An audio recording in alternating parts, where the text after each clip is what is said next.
بسم الله الرحمن الرحيم. اعوذ باللہ من الشیطان الرجیم بسم اللہ الرحمن الرحیم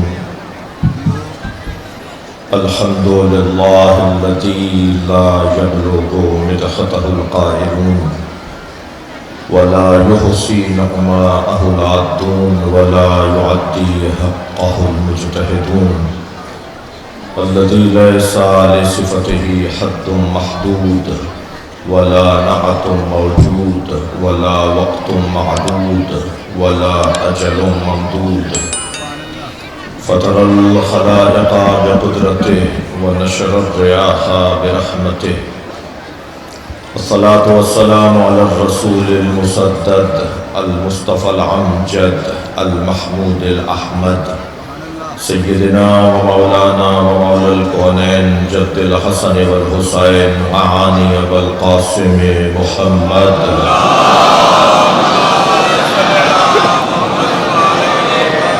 وآلہ الطیبین الطاہرین المعصومین الذین قال اللہ انما یرید اللہ لیذہب عنکم الرجس اہل البیت ویطہرکم تطہیرا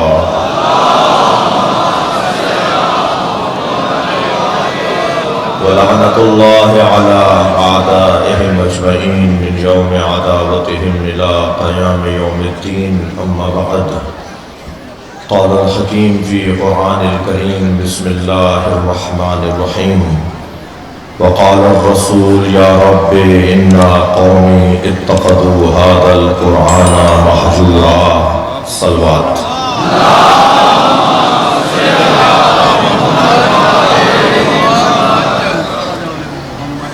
سورہ مبارکہ الفرقان آیت نمبر 30 اللہ اپنے اس کلام میں اپنے نبی کی شکایت کو بیان کر رہا ہے۔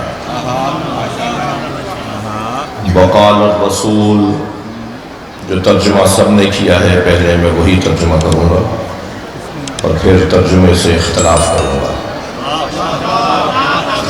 وقال الرسول اور رسول کہیں گے یا رب ان قومی اتخذوا هذا القرآن مہجورا، میری امت نے قرآن پڑھنا چھوڑ دیا تھا، میری امت نے قرآن چھوڑ دیا تھا، میری امت نے قرآن کو تنہا کر دیا تھا۔ یہ وہ ترجمہ ہے جو سب نے کیا ہے، مگر مجھے کچھ آیات ہیں اور کچھ احادیث ہیں ان کے ترجموں سے اختلاف ہے۔ آیت سے اختلاف کرنے والا کافر ہوتا ہے مگر ترجمے سے اختلاف کرنے والا محقق ہو سکتا ہے۔ بہت معروف قرآن کی آیت ہے جسے آیہ مودت کہا جاتا ہے، اس کا ترجمہ جو کیا جاتا ہے وہ یہ ہے کہ قُلْ لَا أَسْأَلُكُمْ، یہ آدھا درمیانہ حصہ ہے۔ آیت تو شروع ہو رہی ہے ذَلِكَ الَّذِي يُبَشِّرُ اللَّهُ عِبَادَهُ الَّذِينَ آمَنُوا وَعَمِلُوا الصَّالِحَاتِ قُلْ لَا أَسْأَلُكُمْ عَلَيْهِ أَجْرًا إِلَّا الْمَوَدَّةَ فِي الْقُرْبَى، آیت اور آگے جا رہی ہے وَمَنْ يَقْتَرِفْ حَسَنَةً نَزِدْ لَهُ فِيهَا حُسْنًا إِنَّ اللَّهَ غَفُورٌ شَكُورٌ۔ یہ پوری آیت ہے، مگر وہ جو بیچ کا وقف جائز کا حصہ ہے وہ جو معمولاً ہماری قوم کے بچے کو یاد ہے وہ حصہ ہے قُلْ لَا أَسْأَلُكُمْ عَلَيْهِ أَجْرًا إِلَّا الْمَوَدَّةَ فِي الْقُرْبَى۔ ترجمہ یہ کیا جاتا ہے کہ نبی فرما رہے اللہ نے کہا اے میرے حبیب کہہ دو کہ مجھے رسالت کی اجرت کچھ نہیں چاہیے، میں تم سے کچھ نہیں مانگتا الا یہ کہ میرے قرابت داروں سے اظہار محبت یعنی مودت کرو، جبکہ مجھے اس ترجمے سے اختلاف ہے۔ نبی یہ نہیں فرما رہے کہ میرے قرابت داروں سے، جی اللہ کہہ رہا ہے قُلْ لَا أَسْأَلُكُمْ عَلَيْهِ أَجْرًا إِلَّا الْمَوَدَّةَ فِي الْقُرْبَى، اے میرے حبیب کہہ دو کہ میں رسالت کی اجرت کچھ نہیں چاہتا الا یہ کہ قربہ سے اظہار محبت یعنی مودت کرو۔ قربہ سے محبت اور مودت مانگی جا رہی ہے، نبی نے یہ نہیں کہا کہ میرے قربہ، اللہ کہلوا رہا ہے، نبی کہہ رہے ہیں یہ اللہ کے قربہ بھی ہو سکتے ہیں۔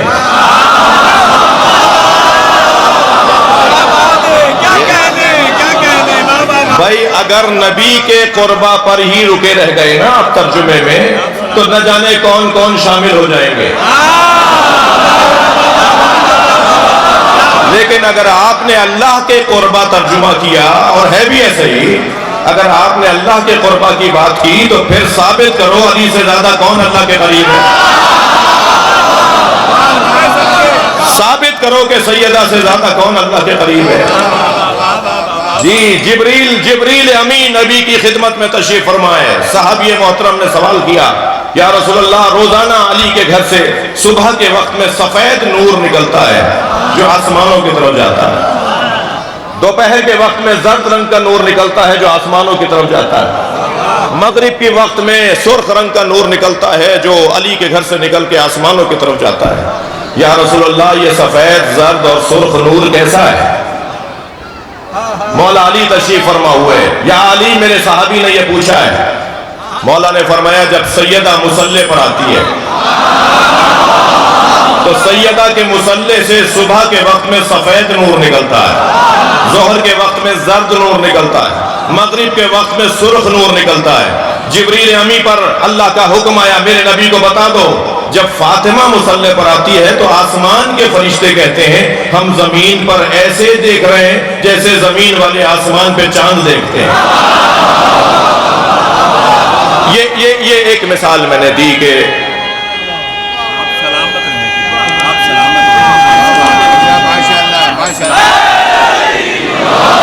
یہ ایک مثال ہے کہ ترجمہ ہمیں دوبارہ سے نظر ثانی کی ضرورت ہے۔ مثلا ایک مشہور مولا کا فرمان، مولا نبی کا فرمان، ان الحسن والحسین سیدہ شباب اہل الجنہ، حسن و حسین جوانان جنت کے سردار ہیں۔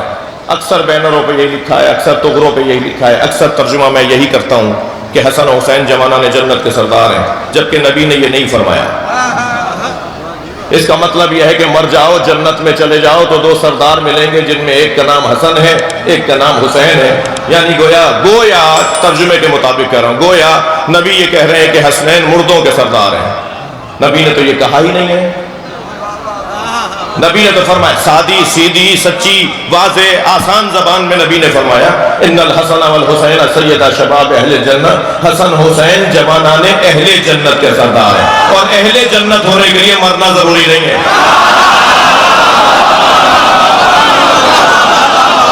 اسی دنیا میں اہل جنت ہو جاؤ، حسین تمہارے سردار ہیں۔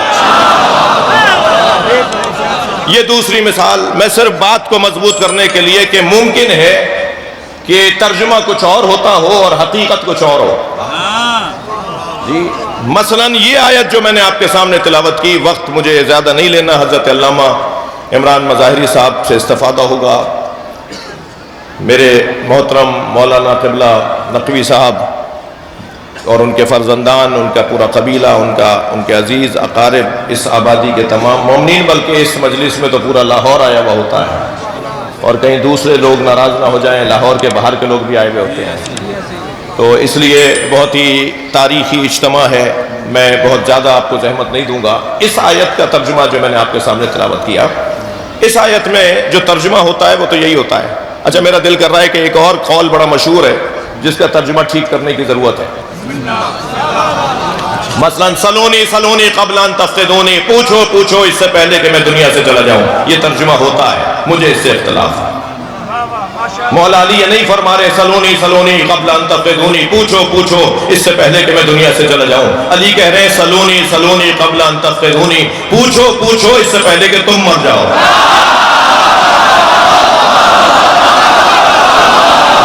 جس نے علی سے پوچھا ہے وہ آج بھی زندہ ہے، جس معنی کے اشتر نے علی سے پوچھا تھا آج وہ زندہ ہے۔ علی کہاں جائیں گے بھائی؟ علی کہاں گئے؟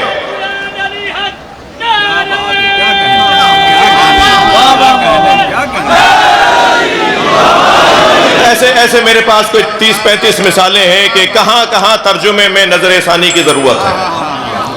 اس آیہ کریمہ کا بھی ترجمہ جو ہوتا ہے میری بہنوں، میرے بھائیوں، بچوں، جوانوں، بزرگوں، علماء کرام، خطباء عظام، اہل دقت، صاحبان نظر تشریف فرما ہے، یہ ایسا تاریخی اجتماع ہے کہ اس میں ایسا لگتا ہے کہ جیسے یقینی طور پر امام کی آمد ہے۔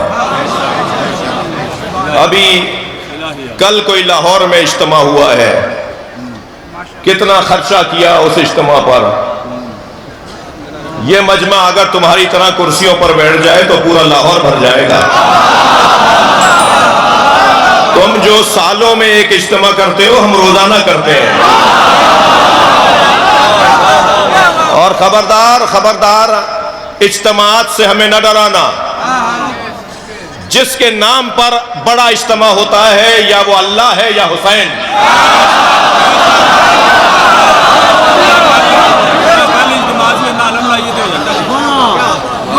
اب یہ جو آیت میں نے آپ کے سامنے تلاوت کی، اس کا ترجمہ ذرا دوبارہ سے دیکھیے گا. سب نے جو ترجمہ کیا وہ تو یہی کیا کہ وقال الرسول یا رب ان قومی اتخذوا هذا القرآن مہجورا. یا اللہ میری قوم نے قرآن کو چھوڑ دیا تھا، میری قوم میری امت قرآن نہیں پڑھتی تھی. یہ ترجمہ جو سب نے کیا ہے، مگر مجھے اس ترجمے سے اختلاف ہے. نبی یہ فرما ہی نہیں رہے. نبی فرما رہے یا رب. اچھا پہلے تو رحمت للعالمین سے شکایت جچتی نہیں ہے. جو رحمت للعالمین ہو وہ شکایت کیا کرے گا؟ وہ تو معاف کرنے کے لیے آیا ہے، وہ تو درگزر کرنے کے لیے آیا ہے. اس نے تو ہمیشہ معافیاں دی ہیں. اس کا مطلب یہ ہے کہ اگر شکایت کر رہے ہیں تو مسئلہ حساس ہے. جہاں نبی بھی معافی نہیں دیں گے. اچھا یہ جو آدھی آدھی بات سننے والے کلپ بناتے ہیں نا، ان کو ذہن میں رکھتے ہوئے بات کر رہا ہوں. نبی سے تو بڑا اللہ ہے نا. بولیے بے شک. مولانا پچھلے دنوں ایک کلام کہنے کی توفیق ہوئی مجھے. کچھ تھوڑی بہت شاعری بھی کر لیتا ہوں. تو میں نے عرض کیا تھا کہ غدیر خم کے سفر میں سراب کوئی نہیں. ہر رستے میں دھوکہ ہے، علی کے رستے میں دھوکہ نہیں ہے. غدیر خم کے سفر میں سراب کوئی نہیں. خدا نبی کا علی کا جواب کوئی نہیں. اور اگر آمادہ ہیں شعر سننے کا ذوق رکھتے ہیں تو دو مصرے مطلع ثانی کے بھی سن لیجئے. ہزار ذرے مگر آفتاب کوئی نہیں. ہزار ذرے مگر آفتاب کوئی نہیں. تراب سب ہیں مگر بو تراب کوئی نہیں.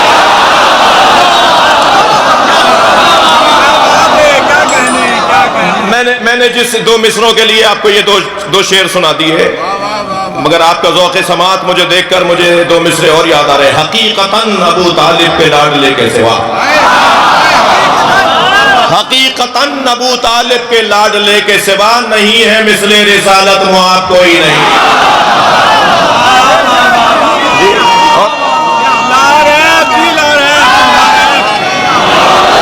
اور وہ دو مصرے جن کی خاطر میں نے آپ کو یہ 4 مصرے 6 مصرے سنا دیے، وہ مصرے سنے کہ خدا کے بعد نبی اور نبی کے بعد علی. میں عقیدہ توحید، عقیدہ رسالت اور ولایت کو بیان کر رہا ہوں. اہل تشیع کا یہ سالم عقیدہ ہے کہ خدا کے بعد نبی اور نبی کے بعد علی. اس ایک بات سے روشن کتاب کوئی نہیں. مگر آپ کا ذوق سماعت تو 2 شعر اور سن لیجئے، 2 مصرے اور سن لیجئے. کروں میں ترک تبرہ یہ غیر ممکن ہے.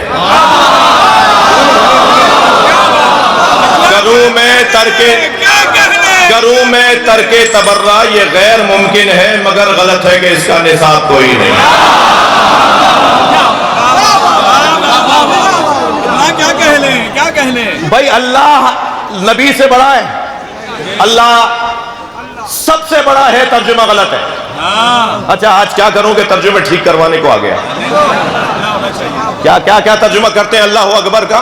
اللہ سب سے بڑا ہے، ترجمہ غلط ہے. یہ جو ممبر ہے نا، یہ شبیہ ہے ممبر امام جعفر صادق ہے. یہاں سے وہ بات ہوگی جو امام جعفر صادق کو پسند ہوگی. جی میرے مولا کے سامنے جب کسی نے کہا نا ما مانا اللہ اکبر، مولا بتائیے اللہ اکبر کے کیا معنی ہے؟ حضرت نے فرمایا لوگ کیا سوچتے ہیں، لوگ کیا بولتے ہیں؟ تو بولنے والے نے کہا لوگ کہتے ہیں اللہ سب سے بڑا ہے، اللہ اکبر من کل شے. میرے مولا نے فرمایا معاذ اللہ، العیاذ باللہ. تم اگر یہ ترجمہ اور یہ مفہوم سمجھتے ہو کہ اللہ سب سے بڑا ہے تو سب کو کچھ مانا ہے